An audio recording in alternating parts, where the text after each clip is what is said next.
आज के इस वीडियो में हम डिस्कस करने वाले हैं कि किस तरीके से आप अपनी जॉब की जर्नी स्टार्ट करके, चाहे वो कोई भी सैलरी हो, ठीक है, 10,000, 15,000, 20,000, 25,000, 30,000, जो भी है, उससे आपकी जो एक सफिशियंट इनकम बोली जाती है, जैसे हम बोलते हैं, जैसे हर किसी का एक मिडिल क्लास बंदे का जो एक ड्रीम होता है कि 1 लाख रुपए की अगर महीने पे जॉब लग रही है, मतलब 1 लाख रुपए अगर आपके अकाउंट में क्रेडिट हो रहे हैं, तो ये एक सफिशियंट अमाउंट बोला जाता है। जब आप जॉब कर रहे हो, बहुत बेस्ट बोला जाता है कि बढ़िया है, ठीक है।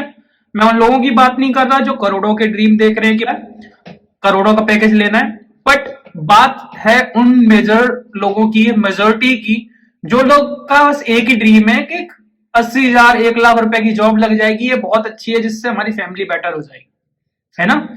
तो आज इस वीडियो में यही हम मैं लाइक किस तरीके से हम जो मैंने अपना जो मेरा एक्सपीरियंस था कि मैंने किस तरीके से अपना 13K से 1 लाख पहुंचाया, वही मैं आपको अपना एक्सपीरियंस शेयर करूंगा। देखते हैं कितनी आपकी इस वीडियो से हेल्प हो सकती है, ठीक है। तो स्टार्ट करते हैं।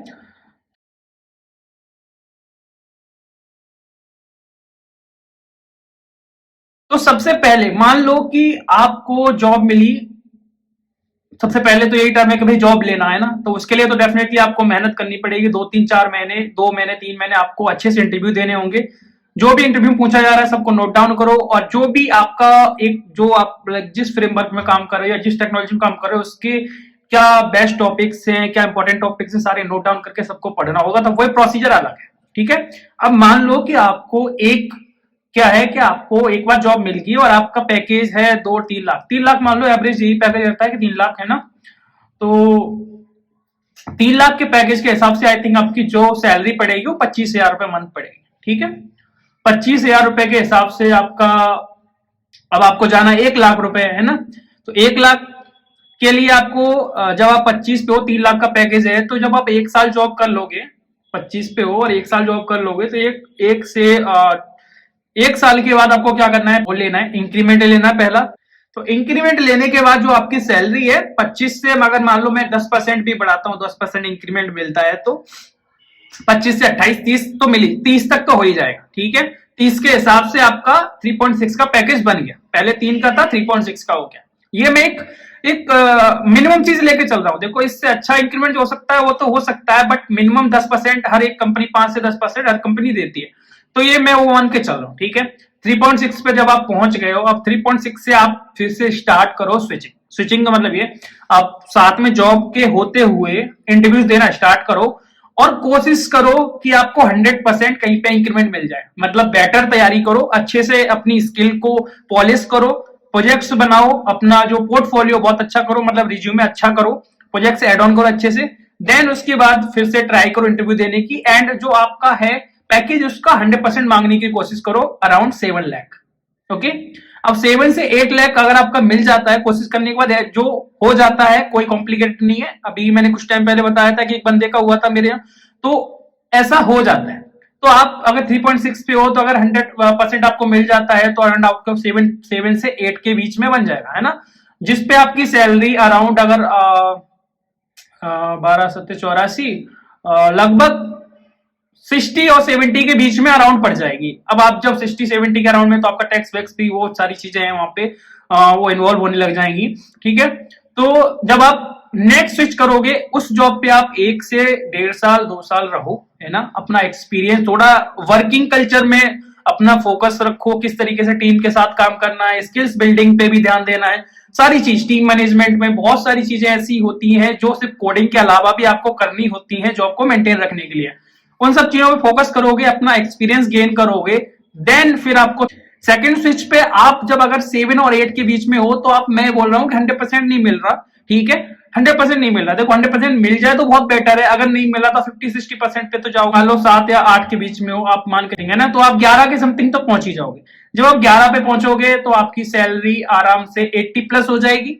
80 प्लस हो जाएगी, फिर आपको थोड़ा सा वेट करना है, नेक्स्ट स्विच करोगे, तो आपको हो सकता है उस कंपनी में ही इंक्रीमेंट मिल जाए। जैसे मेरा तो सेम कंपनी में 9 से 13 हुआ था, इंक्रीमेंट मिला था, क्योंकि मुझे कहीं और से ऑफर मिल रहा था, तो उन्होंने ऑफर को मैच कर दिया था। ऐसी कंडीशंस आपके साथ भी हो सकती हैं। तो आप इजिली 11 और 13 के बीच में कोई फर्क नहीं रह गया, तो आपका 1 लाख के अराउंड में घूम रहा है अभी। और उसके बाद आप कितनी बेटर अपॉर्चुनिटी को और ले सकते हो, अपनी स्किल्स को अपग्रेड करके, टेक्नोलॉजी को है ना ऐड ऑन करके, बहुत सारी चीजें करिए। आजकल तो बहुत सारी चीजें हम करते हैं, तो हो सकता है कि आपको और अच्छी अपॉर्चुनिटी मिले। तो अगली बार जो आपका स्विच होगा वो 15-16 का होगा, 15-16 या 17 का होगा, तो आपकी डेफिनेटली सैलरी कहां पहुंच गई है, 1+। बस यही फॉलो करना होता है। तो 2-3 स्विच तो हमें मानने ही पड़ते हैं, बट 2-3 स्विच में भी हमें यह देखना होता है कि क्या चेंजेस हो रहा है। ऐसा नहीं है कि कोई भी सैलरी पैसा फेंकने को बैठी हुई कोई कंपनी, ऐसा नहीं होगा। कोई भी कंपनी जब आपको स्विच करवा रही है तो आपको ये तो देखेगी ना कि आपके पास क्या स्किल्स हैं, तो उस पर आपको डेफिनेटली काम करो। ऐसा ये नहीं है कि बस इंटरव्यू निकाल लिए चले गए तो फिर 4 दिन में जॉब चली गई। अच्छे से काम करो अपनी स्किल्स पे, जिससे आपको अगर सैलरी मिल रही है तो नेक्स्ट फिर आप अपनी अगली अपॉर्चुनिटी की तैयारी करो। हमेशा टारगेट बना के रखो। ऐसा नहीं है कि कंपनी में पहुंच गए, आप सेटल हो गए हो कि यार अब तो मुझे ठीक है, मेरे को 80,000 मिल रही है, 90,000, चलो ठीक है बढ़िया, अब मेहनत नहीं करनी। नहीं भाई, तैयारी करते रहो, तैयारी करते रहो। सैलरी ऐसी बढ़ती रहेगी धीरे धीरे धीरे धीरे, और वो दिन आएगा कि जैसे होता है ना, हमारा 5-10 साल का करियर होता है, इतने साल में आपकी सैलरी आराम से 2-3 लाख 4 लाख पे आप पहुंच जाओगे, जो आप एक अच्छी लाइफ जी सकते हो। करोड़ों का जो ख्वाब देख रहा है वो देखो, उनकी बात अलग है, बट मेजोरिटी लोग ऐसे हैं जो लोग बीटेक करके बैठे हुए हैं, जिनकी अच्छी सैलरी नहीं है, उनका यही ख्वाब होता है कि भाई 1 लाख 1.5 लाख रुपए मिल जाए, उनका ये ड्रीम होता है। तो ये ड्रीम आप इस तरीके से पूरा कर सकते हो, सेम था। बस कुछ भी ऐसा बहुत तूफानी नहीं है, बस आपको पढ़ते रहना है। ऐसा नहीं है कि आप किसी पर्टिकुलर सैलरी पे सेटल हो जाओ, सेटल नहीं होना है।